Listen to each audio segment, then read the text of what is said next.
তোমার সঙ্গে, বলেই আবার হো হো করে হাসতে লাগলো।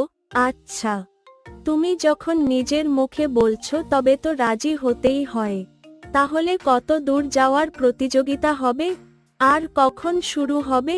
কচ্ছপ বলল, এখনই শুরু হবে। ওই অনেক দূরে ওই নদীর ধারে একটা অশ্বত্থ গাছ দেখা যাচ্ছে। দেখি ওইখানে কে আগে পৌঁছতে পারে। অতএব শুরু হয়ে গেল প্রতিযোগিতা। খরগোশ এক দৌড়ে অনেকখানি এগিয়ে গেল। পেছনে ফিরে তাকিয়ে দেখতে পেল কচ্ছপ বলতে গেলে সেখানেই পড়ে আছে। সেদিন রোদের তেজ ছিল বেশি।